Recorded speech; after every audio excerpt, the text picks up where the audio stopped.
आदरणीय अध्यक्ष महोदय, ये सदन का सौभाग्य है कि आप दूसरी बार इस आसन पर विराजमान हो रहे हैं। आपको और इस पूरे सदन को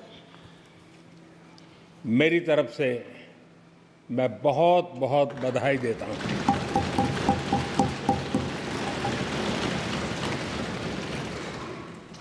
आदरणीय अध्यक्ष जी, मेरी तरफ से आपको शुभकामनाएं हैं, लेकिन इस पूरे सदन की तरफ से भी आपको अनेक अनेक शुभकामनाएं। अमृत काल के इस महत्वपूर्ण कालखंड में दूसरी बार इस पद पर विराजमान होना बहुत बड़ा दायित्व आपको मिला है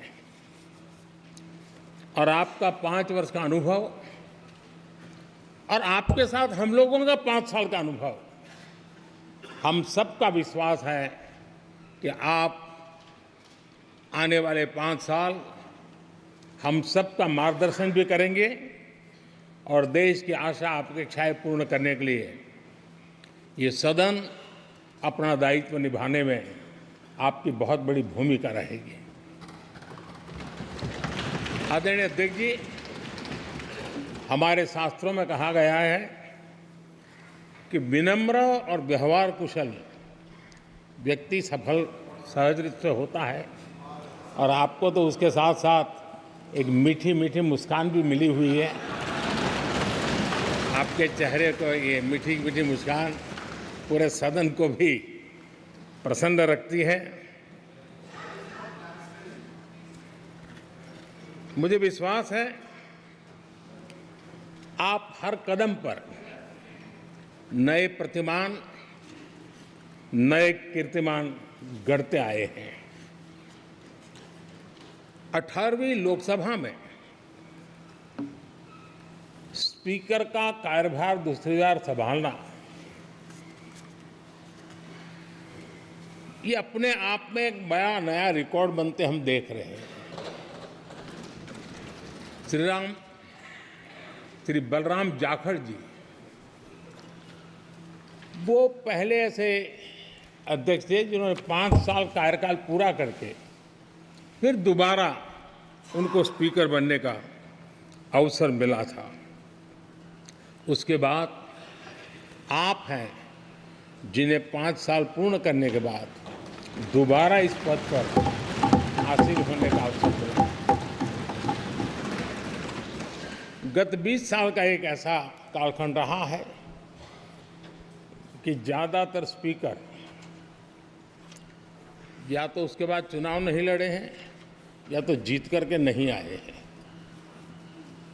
आप समझ सकते हैं कि स्पीकर का काम कितना कठिन है कि उसके लिए दोबारा जीतना मुश्किल हो जाता है, लेकिन आप जीत करके आए हैं, इसके लिए एक नया इतिहास आपने गढ़ा। आदरणीय अध्यक्ष जी, इस सदन में ज़्यादातर हमारे सभी माननीय सांसद आपसे परिचित हैं, आपके जीवन से भी परिचित हैं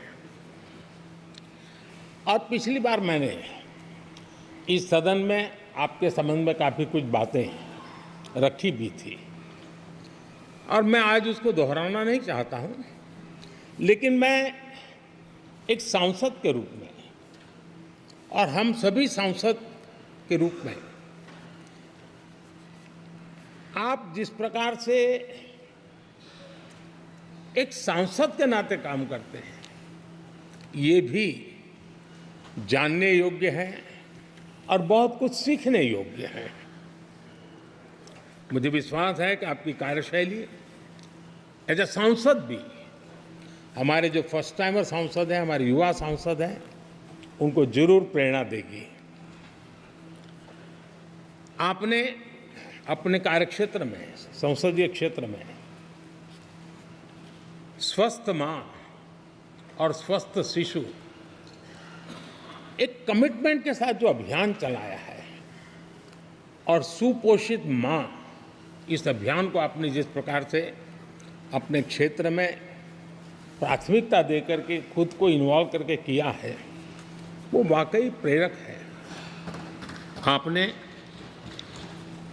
कोटा के ग्रामीण क्षेत्रों में हॉस्पिटल ऑन व्हील्स, ये भी एक मानव सेवा का उत्तम काम, जो राजनीतिक कामों के सिवाय करने वाले कामों में आपने चुना है, वो भी अपने आप में गांव-गांव लोगों को स्वास्थ्य सेवाएं पहुंचाने में मदद कर रहा है। आप नियमित रूप से गरीबों को कपड़े, कंबल, मौसम के अनुसार छाता की जरूरत है छाता, जूते, ऐसी अनेक सुविधाएं समाज के आखिरी तबके के जो लोग हैं उनको खोज करके पहुंचाते हैं। खेलों में प्रोत्साहन देना आपके क्षेत्र के युवकों में, यह आपने एक प्राथमिकता के रूप से काम उठाया है। आपके पिछले कार्यकाल में 17वीं लोकसभा में मैं कहता हूं कि संसदीय इतिहास का वो स्वर्णिम कालखंड रहा है। आपकी अध्यक्षता में संसद में जो ऐतिहासिक निर्णय हुए हैं, आपकी अध्यक्षता में सदन के माध्यम से जो सुधार हुए हैं, ये अपने आप में एक सदन की भी और आपकी भी विरासत है। और भविष्य में 70वीं लोकसभा के संबंध में जब विश्लेषण होंगे, उसके विषय में लिखा जाएगा, तो भारत के भविष्य को नई दिशा देने में आपकी अध्यक्षता वाली 70वीं लोकसभा की बहुत बड़ी भूमिका रही है।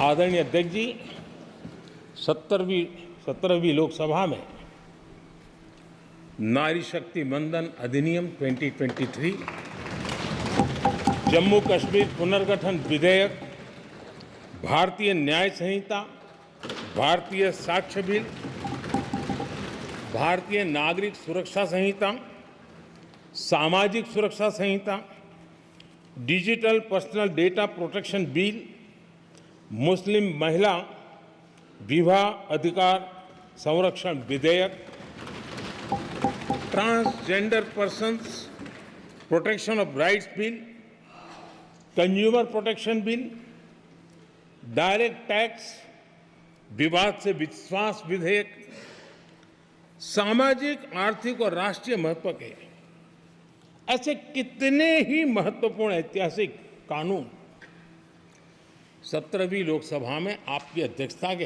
अंदर इस सदन ने पारित किए हैं और देश के लिए एक मजबूत नींव बनाई है। जो कार्य आजादी के 70 साल में नहीं हुए, आपकी अध्यक्षता में इस सदन ने इसको करके दिखाया। आदरणीय अध्यक्ष जी, लोकतंत्र की लंबी यात्रा में कई पड़ाव आते हैं। कुछ अवसर ऐसे होते हैं जब हमें कीर्तिमान स्थापित करने का सौभाग्य मिलता है। 17वीं लोकसभा में उपलब्धियां, मुझे पूरा विश्वास है देश आज भी और भविष्य में उसका गौरव करेगा। आज देश अपनी आकांक्षाओं की पूर्ति के लिए भारत को आधुनिक बनाने की दिशा में जब हर तरह से प्रयास हो रहे हैं, मैं मानता हूं कि नया संसद भवन भी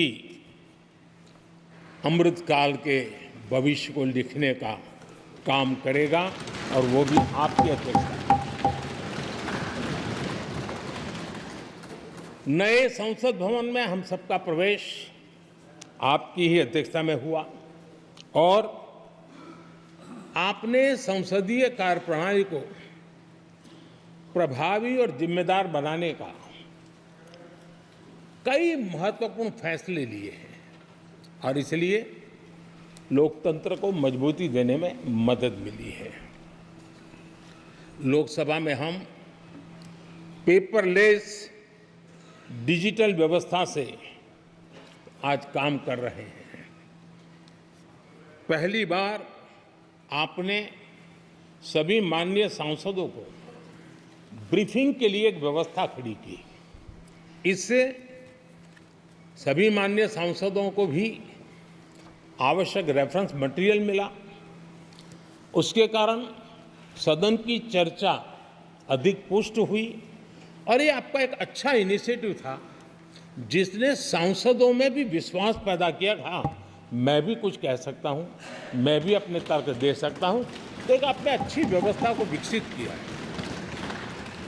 आदरणीय अध्यक्ष जी, G20 भारत की सफलता के एक महत्वपूर्ण पृष्ठ है, लेकिन बहुत कम चर्चा हुई है, वो है P20 और आपके नेतृत्व में G20 देशों के जो पीठासीन अधिकारी हैं, स्पीकर्स हैं, उनका सम्मेलन आपकी अध्यक्षता में हुआ और अब तक P20 के जितने सम्मेलन हुए हैं उसमें ये ऐसा अवसर था कि दुनिया के सर्वाधिक देश आपके निमंत्रण पर भारत आए और बहुत ही उत्तम प्रकार के निर्णय उस समिट में हुए और उसने विश्व में भारत की लोकतंत्र की जो प्रतिष्ठा है उसको गौरव देने में बहुत बड़ा रोल अदा किया है। आदरणीय अध्यक्ष जी, ये हमारा भवन ये सिर्फ 4 दीवारें नहीं है। हमारा ये संसद 140 करोड़ देशवासियों की आशा का केंद्र है।